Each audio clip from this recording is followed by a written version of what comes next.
ಪತಿಯ ಆಯಸ್ಸು, ಆರೋಗ್ಯ, ಐಶ್ವರ್ಯ ಅಭಿವೃದ್ಧಿಗೋಸ್ಕರ ಮಾಡುವಂಥ ಹಬ್ಬನೇ ಭೀಮನ ಅಮಾವಾಸ್ಯೆ ಅಥವಾ ಜ್ಯೋತಿರ್ಭೀಮೇಶ್ವರ ವ್ರತ. ಭೀಮನ ಅಮಾವಾಸ್ಯೆ ಅಂದರೆ 100ರಲ್ಲಿ 90 ಜನ ಗಂಡಂದಿರ ಪಾದ ಪೂಜೆ ಮಾಡೋದು ಅಷ್ಟೇ ಅಂತ ಅಂದ್ಕೊಂಡಿದ್ದಾರೆ. ಆದರೆ ಅದಕ್ಕಿಂತ ಮುಖ್ಯವಾಗಿ ಶಿವ ಹಾಗೆ ಪಾರ್ವತಿಯ ಆಶೀರ್ವಾದವನ್ನು ಪಡಿಬೇಕು ಅಂತಂದರೆ ನಾವು ಜ್ಯೋತಿರ್ಭೀಮೇಶ್ವರ ವ್ರತವನ್ನು ಕೂಡ ಆಚರಣೆ ಮಾಡಬೇಕಾಗತ್ತೆ. ಇನ್ನು ಇವತ್ತಿನ ಈ ವಿಡಿಯೋದಲ್ಲಿ ಜ್ಯೋತಿರ್ಭೀಮೇಶ್ವರ ವ್ರತ ಹಾಗೆ ಗಂಡನ ಪಾದ ಪೂಜೆ ಎರಡನ್ನೂ ಕೂಡ ಯಾವ ರೀತಿ ಮಾಡಬೇಕು ಅಂತ ಸಂಪೂರ್ಣ ಪೂಜಾ ವಿಧಾನವನ್ನು ತಿಳಿಸ್ಕೊಡ್ತಾ ಇದ್ದೀನಿ. ಹಾಗಾದರೆ ಇನ್ನಾಗ್ತಡ ಬನ್ನಿ ವಿಡಿಯೋನ ಶುರು ಮಾಡೋಣ. ನಮಸ್ಕಾರ ಸ್ನೇಹಿತರೆ, ಶ್ರೀಕೃಷ್ಣ ಕ್ರಿಯೇಷನ್ಸ್ಗೆ ನಿಮ್ಮೆಲ್ಲರಿಗೂ ಸ್ವಾಗತ. ಯಾವುದೇ ವಿಶೇಷ ವ್ರತ ಆಗಲಿ ಅಥವಾ ಪೂಜೆ ಆಗಲಿ ಮಾಡಬೇಕಾದ್ರೆ ಮೊದಲು ನಮ್ಮ ಮನೆ ದೇವ್ರ ಪೂಜೆಯನ್ನು ಮಾಡ್ಕೋಬೇಕು. ಹಾಗೆ ತುಳಸಿ ಹೊಸ್ತಿಲು ಪೂಜೆಯನ್ನು ಕೂಡ ಮಾಡ್ಕೋಬೇಕಾಗತ್ತೆ. ಮನೆಯೆಲ್ಲ ಸ್ವಚ್ಛ ಮಾಡಿ ತುಳಸಿ ಪೂಜೆ ಹೊಸ್ತಿಲು ಪೂಜೆಯನ್ನು ಮುಗಿಸಿ ಅನಂತರ ಮನೆ ದೇವ್ರ ಪೂಜೆಯನ್ನು ಮುಗಿಸಿ ಅನಂತರ ನೀವು ಯಾವ ವ್ರತವನ್ನು ಮಾಡ್ತಾ ಇರ್ತೀರೋ ಆ ವ್ರತವನ್ನು ಮಾಡಬೇಕಾಗತ್ತೆ. ಭೀಮನ ಅಮಾವಾಸ್ಯೆ ಪ್ರತ್ಯೇಕವಾಗಿ ಶಿವ ಪಾರ್ವತಿಯನ್ನು ನೆನಪಿಸ್ಕೊಂಡು ಜೋಡಿ ದೀಪಗಳನ್ನು ಇಟ್ಟು ಮಾಡುವಂಥ ವ್ರತ.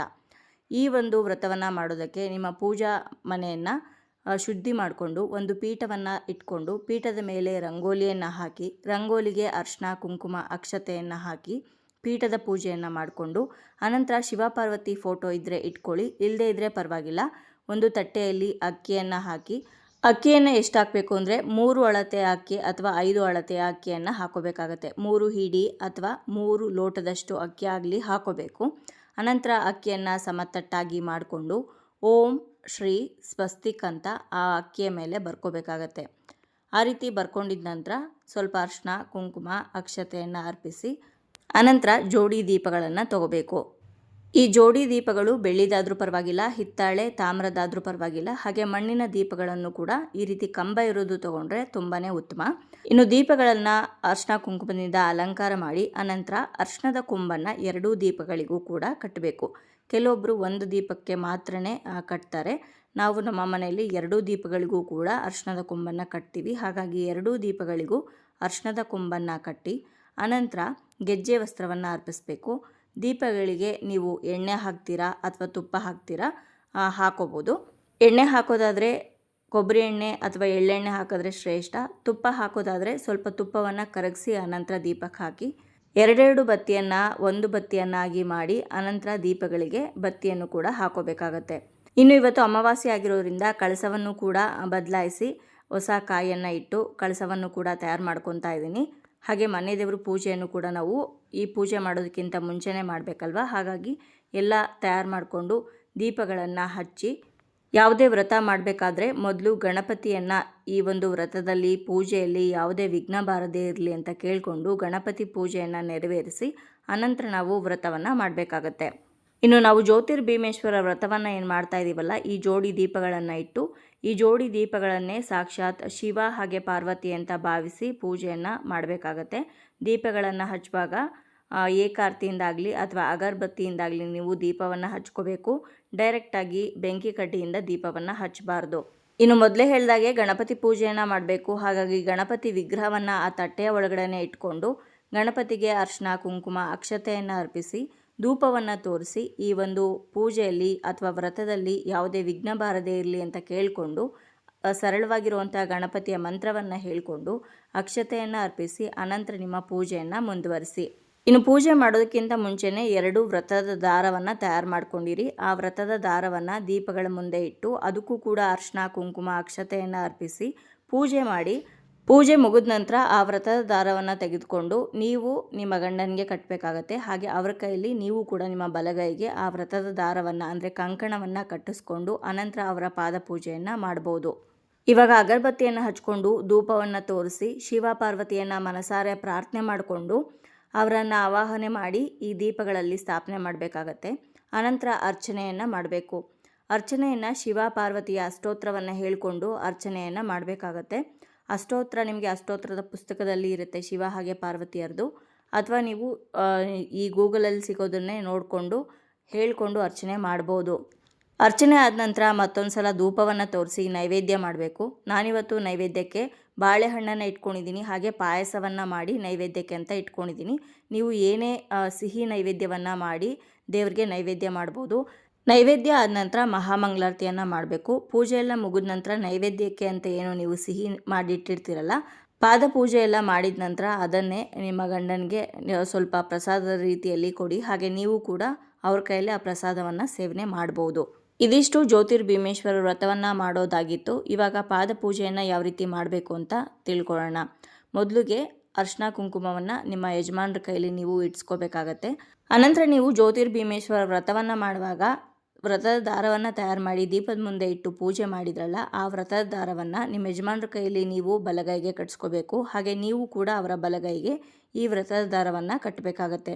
ಈ ದಾರವನ್ನು ಹೇಗೆ ತಯಾರು ಮಾಡಬೇಕು ಅಂದರೆ 9 ಎಳೆ ದಾರವನ್ನು ತಗೊಂಡು ಅದಕ್ಕೆ ಅರ್ಶಿನ ಹಚ್ಚಿ ಅದಕ್ಕೆ 9 ಗಂಟುಗಳನ್ನು ಹಾಕಿ ಸೇವಂತಿಗೆ ಹೂವನ್ನು ಅಥವಾ ಬೇರೆ ಯಾವುದಾದ್ರೂ ಹೂವನ್ನು ಕಟ್ಟಿ ಅದನ್ನು ಅರ್ಶಿನ ಕುಂಕುಮ ಇಟ್ಟು ದೇವ್ರ ಮುಂದೆ ಇಟ್ಟು ಪೂಜೆ ಮಾಡಿ, ಅನಂತರ ನೀವು ಪಾದಪೂಜೆ ಮಾಡೋದಕ್ಕಿಂತ ಮುಂಚೆ ನೀವು ಕಟ್ಸ್ಕೊಂಡು ನಿಮ್ಮ ಯಜಮಾನ್ರ ಕೈಗೆ ಕಟ್ಟಿ ಅನಂತರ ನೀವು ಪಾದಪೂಜೆಯನ್ನು ಆರಂಭ ಮಾಡ್ಬೋದು. ಪಾದಪೂಜೆ ಮಾಡೋದಕ್ಕೆ ಒಂದು ತಟ್ಟೆ ಒಳಗಡೆ ಅವರ ಪಾದವನ್ನು ಇರಿಸಿ ಪಾದವನ್ನು ನೀಟಾಗಿ ಹಿಂದೆ ಹಿಮ್ಮಡಿ ಎಲ್ಲ ನೆನೆಯೋ ರೀತಿ ತೊಳ್ಕೊಬೇಕಾಗತ್ತೆ. ಆ ತೊಳೆದಿರೋಂಥ ನೀರನ್ನು ಸ್ವಲ್ಪ ಪ್ರೋಕ್ಷಣೆ ಮಾಡಿಕೊಂಡು ಆ ನೀರನ್ನು ಚೆಲ್ಬಿಡಿ. ಅನಂತರ ಪಾದಗಳಿಗೆ ಅರ್ಶಿನ ಕುಂಕುಮವನ್ನು ಇಡಿ, ಹೂಗಳನ್ನು ಇಡಿ.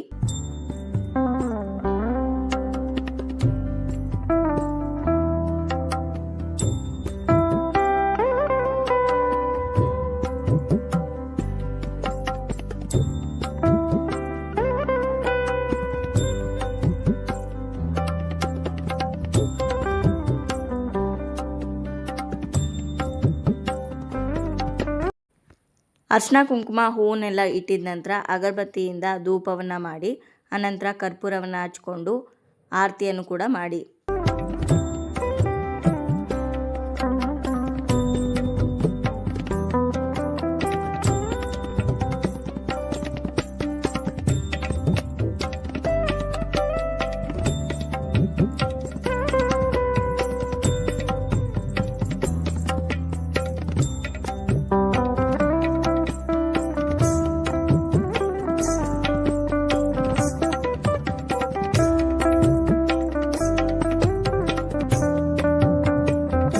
ಆರತಿ ಮಾಡಿದ ನಂತರ ಅವ್ರ ಕೈಗೆ ಸ್ವಲ್ಪ ಅಕ್ಷತೆಯನ್ನು ಕೊಟ್ಟು ಅನಂತರ ಅವರ ಪಾದವನ್ನು ಮುಟ್ಟಿ ನಮಸ್ಕಾರ ಮಾಡ್ಕೊಳ್ಳಿ. ನಮ್ಮ ಹಿಂದೂ ಸಂಪ್ರದಾಯದಲ್ಲಿ ಪತಿಯೇ ಪರದೈವ ಅಂತ ಗಂಡನನ್ನೇ ದೇವರ ರೂಪದಲ್ಲಿ ನಾವು ನೋಡ್ತೀವಿ. ಹಾಗಾಗಿ ಕಾಟಾಚಾರಕ್ಕೆ ಮಾಡೋದಲ್ಲ, ಭಕ್ತಿಯಿಂದ ಮಾಡಿ ತುಂಬಾ ಒಳ್ಳೆಯದಾಗತ್ತೆ. ಪಾದಪೂಜೆ ಎಲ್ಲ ಮಾಡಿದ ನಂತರ ದೇವ್ರ ಮುಂದೆ ಇಟ್ಟಿರುವಂಥ ನೈವೇದ್ಯವನ್ನು ನೀವು ಹಾಗೆ ನಿಮ್ಮ ಗಂಡ ಇಬ್ಬರೂ ಕೂಡ ಸೇವನೆ ಮಾಡಿ. ಪೂಜೆ ಎಲ್ಲ ಆದ ನಂತರ ದೃಷ್ಟಿ ಆರತಿಯನ್ನು ಮಾಡಬೇಕು. ಅಂದರೆ ಕೆಂಪು ನೀರಿನ ಆರತಿ ಮಾಡಬೇಕು. ಸ್ವಲ್ಪ ನೀರಿಗೆ ಅರಿಶಿನ ಹಾಗೆ ಸುಣ್ಣವನ್ನು ಹಾಕಿ 2 ದೀಪಗಳನ್ನು ಹಚ್ಕೊಂಡು ಒಂದು ಹೂವನ್ನು ಇಟ್ಟು 3 ಸಲ ಆರತಿಯನ್ನು ಮಾಡಿ ಹಾಗೆ ನೀವಾಳಿಸ್ಬೇಕಾಗತ್ತೆ. 3 ಸಲ ದೃಷ್ಟಿ ತೆಗಿಬೇಕು. ಆರತಿ ಎಲ್ಲ ಮಾಡಿದ ನಂತರ ದೃಷ್ಟಿ ಬೊಟ್ಟನ್ನು ಅವರ ಬಲ ಹುಬ್ಬಿಗೆ ಇಡಬೇಕು. ಪೂಜೆ ಎಲ್ಲ ಆದ ನಂತರ ಅವರು ಪ್ರೀತಿಯಿಂದ ಏನಾದರೂ ಉಡುಗೊರೆಯನ್ನು ಕೊಟ್ಟರೆ ಅಥವಾ ದುಡ್ಡನ್ನು ಕೊಟ್ಟರೆ ಇಸ್ಕೊಳ್ಳಿ, ಆದರೆ ಬಲವಂತ ಮಾಡಿ ಕೇಳಬೇಡಿ. ಕೆಲವೊಬ್ಬರು ಏನಾದರೂ ಇಸ್ಕೊಳ್ಳೋದಕ್ಕೆ ಅಥವಾ ಏನಾದರೂ ಗಿಫ್ಟ್ ತಗೊಳ್ಳೋದಕ್ಕೆ ದುಡ್ಡು ಇಸ್ಕೊಳ್ಳೋದಕ್ಕೆ ಅಂತಲೇ ಪೂಜೆ ಮಾಡ್ತಾರೆ. ಆ ರೀತಿ ಯಾವುದೇ ಅಪೇಕ್ಷೆ ಇಟ್ಕೊಂಡು ಪೂಜೆ ಮಾಡೋದಕ್ಕೆ ಹೋಗಬೇಡಿ. ಎಷ್ಟು ಕೊಟ್ಟರು ಅಷ್ಟನ್ನೇ ನೀವು ಪ್ರೀತಿಯಿಂದ ಸ್ವೀಕಾರ ಮಾಡಿ. ಕೊಡದೇ ಇದ್ರೂ ಅದನ್ನು ಸಕಾರಾತ್ಮಕವಾಗಿಯೇ ನೀವು ಸ್ವೀಕಾರ ಮಾಡಬೇಕಾಗತ್ತೆ. ಈ ರೀತಿಯಾಗಿ ಸಾಂಪ್ರದಾಯಿಕ ಬದ್ಧವಾಗಿ ನೀವು ಭೀಮನ ಅಮಾವಾಸ್ಯೆ ಮಾಡಿದ್ರೆ ಪೂರ್ತಿ ಭೀಮನ ಅಮಾವಾಸ್ಯೆ ವ್ರತ ಆಚರಣೆ ಮಾಡಿದಂತಹ ಫಲ ನಿಮಗೆ ದೊರಕುತ್ತೆ. ಕೇವಲ ಪಾದಪೂಜೆ ಮಾಡೋದ್ರಿಂದ ನಿಮಗೆ ಭೀಮನ ಅಮಾವಾಸ್ಯೆಯ ಪೂರ್ತಿ ಪ್ರಮಾಣದ ಫಲ ಸಿಗೋದಿಲ್ಲ.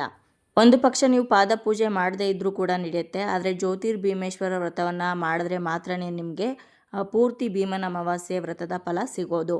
ನೋಡಿದ್ರಲ್ವ ಸ್ನೇಹಿತರೆ, ತುಂಬಾ ಸರಳವಾಗಿ ಸಾಂಪ್ರದಾಯಿಕ ಬದ್ಧವಾಗಿ ಭೀಮನ ಅಮಾವಾಸ್ಯೆ ಅಥವಾ ಜ್ಯೋತಿರ್ಭೀಮೇಶ್ವರ ವ್ರತವನ್ನು ಯಾವ ರೀತಿ ಮಾಡಬೇಕು ಅಂತ ಇವತ್ತಿನ ಈ ವಿಡಿಯೋದಲ್ಲಿ ನಿಮ್ಮೆಲ್ಲರಿಗೂ ತಿಳಿಸ್ಕೊಟ್ಟಿದ್ದೀನಿ. ಇವತ್ತಿನ ಈ ವಿಡಿಯೋ ನಿಮ್ಮೆಲ್ಲರಿಗೂ ಇಷ್ಟ ಆಗಿದೆ, ಉಪಯೋಗ ಆಗಿದೆ ಅಂತ ಭಾವಿಸ್ತೀನಿ. ವಿಡಿಯೋ ಇಷ್ಟ ಆಗಿದ್ರೆ ಲೈಕ್ ಮಾಡಿ, ಬೇರೆಯವ್ರಿಗೂ ಕೂಡ ಶೇರ್ ಮಾಡಿ. ಹಾಗೆ ನಿಮ್ಮ ಅನಿಸಿಕೆ ಅಭಿಪ್ರಾಯವನ್ನು ಖಂಡಿತವಾಗ್ಲೂ ಕಮೆಂಟ್ ಮುಖಾಂತರ ತಿಳಿಸಿ. ಮತ್ತೊಂದು ಉಪಯುಕ್ತ ಪೂಜಾ ಮಾಹಿತಿಯೊಂದಿಗೆ ನಿಮ್ಮನ್ನ ಮತ್ತೆ ಭೇಟಿ ಆಗ್ತೀನಿ. ಅಲ್ಲಿಯವರೆಗೂ ಧನ್ಯವಾದಗಳು. ಲೋಕ ಸಮಸ್ತ ಸುಖಿನೋ ಭವಂತು.